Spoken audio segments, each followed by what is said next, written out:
We're back, Seven Rivers Racing here in KQEG, and we are just a couple of days away from practice days here in western Wisconsin. Across Fairground Speedway practice is this Saturday from 11 to 3. Dells Raceway Park is May 7th, May 13th for the Excalibur Speedway in Tomah. And tomorrow night, believe it or not, first practice night for the Mississippi Valley Speedway in Fountain City. One of the track owners joins us on the program tonight, and that is Bob Timm. Bob, how are you? Hey, nice seeing you. Thanks, Al. Thanks. Nice to meet you guys, Dan. You all ready to go? Yeah, we are. We're fired up and ready to go. I just hope this weather holds out for us.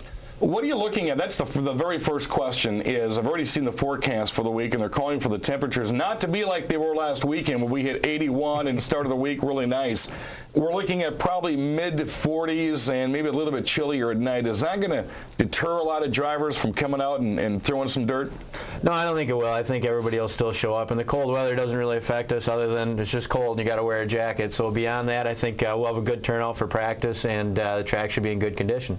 And it's kind of interesting to note, I don't know if you know or not, Al, that not only does Bob have part ownership on the track, he drives himself. Oh, is that right? Yeah. It's confidence, man, confidence. It's quite a challenge on Friday nights to kind of keep up with everything. But, you know, when we bought the Speedway, I wasn't quite ready to give it up yet. And I guess I really didn't see at this point why I really needed to. You know, over the last 2 years now, I've got to see maybe more why I should. But it's still a lot of fun, and I just wasn't ready to quit. And my son, who's 14 now, is getting pretty heavily involved in the racing. And I kind of wanted to stay in tune with things until he got to the point where he was kind of ready to do his own program. So I think we've got a year or two left of doing the promotion and the racing, and then we'll kind of move on. Do you think that kind of gives you a good perspective being in a driver's seat and understand what the drivers need from an owner? I do, and I think that that was kind of my justification early on, right after I bought the Speedway, because initially I thought maybe I would give up the wheel a little bit, but I think it was important for me to be able to get out onto the track and kind of see what was going on with the track, and because I was learning as well as how to prep a dirt track, and so being out on there, I mean, there's a lot of times that, you know, early on when we first opened up and we had a little bit older track surface on there that, you know, quite honestly, I didn't blame any of the guys for the complaints that we were receiving, and many times it's like, I don't even know if we should be racing, you know what I mean? We might send everybody home. Right. It's so rough and so bad, and so it definitely does offer some insight and you know, a driver's perspective on, you know, what you need to do to make it better for the other drivers and for the spectators, and I think that, you know, not only from the track conditions but just the overall experience.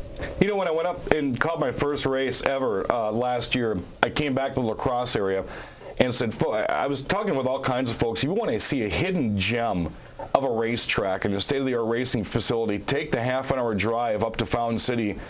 I was just amazed, not only from driving in, the parking is huge. It's just a huge field. You see the back of the grandstand when you first drive up to the track. Beer stands right inside, concessions are inside, and bring a lawn chair too, by the way, folks, because I found that out. If you're going to go, bring a lawn chair, because you're going to be standing all night long, but it was well worth it. The track was built in '68. You and some other partners overtook it in 2009.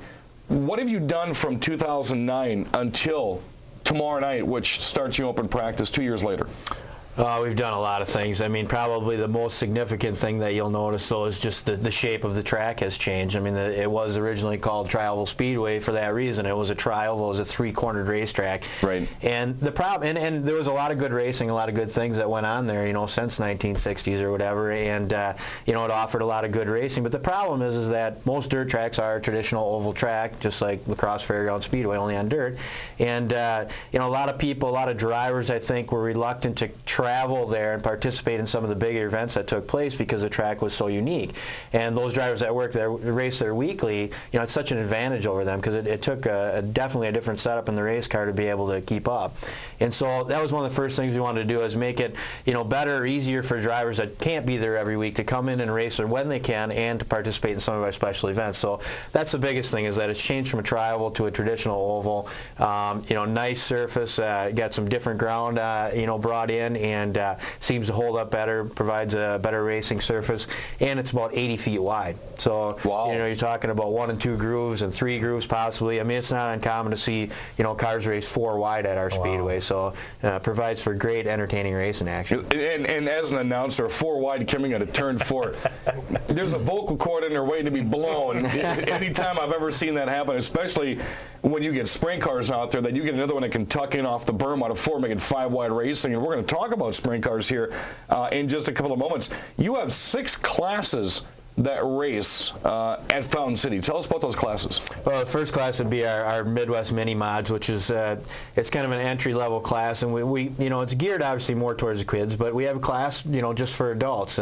You can start racing at age 6. And you can race in that class until you're 9 years old. And we've got a lot of participation in that class. And then we also have a class, that same class of cars, from 10-year-olds on up. And we have adults racing in that class. And it's I've driven them myself. They're great little race cars, fully suspended, 40-horsepower race cars, and it's just an awesome, awesome learning tool for young kids that want to develop their driving skills. And then we have Wissota Street Stocks, which is kind of a full-bodied, older-style car or whatever, but some of the best racing we have at the Speedway takes place in that class, and as well as 600 mods and other economical an economical, I don't want to say startup class for new drivers, but an economical class for new drivers, as well as maybe drivers that don't want to make the commitment of a full-size car, not near as much work. We have USRA-B mods, we have Wissota Streets or Super Stocks, and we have USRA-A mods. So kind of a different kind of style car for pretty much everybody in the stands, whatever you kind of like. And they get around that track, and we're going to talk more about that here on the other side of our break. Bob Timm, the owner of the Mississippi Thunder Speedway in Fountain City, our guest this afternoon. We're going to kind of break down the classes, and they have a special announcement this year, which is unbelievable in these economic times. Payouts. I get to looking through all the payouts you guys have and what each class pays out. And, of course, they're split into 3 different groups, and those are based upon car counts.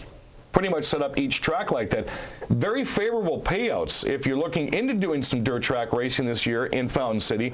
But they have a sponsor that came on board this year that just did something that's very phenomenal, and we're going to talk about that here on the other side of the break. I'm Dan Dyker along with Al Losey, Bob Timm from the Mississippi Thunder. I like saying Mississippi Thunder Valley for some reason. Just rolls out good. Up in Fountain City, the dirt track. We're going to talk more about that on the other side of our break. This is the Seven Rivers Racing Show here in KQEG.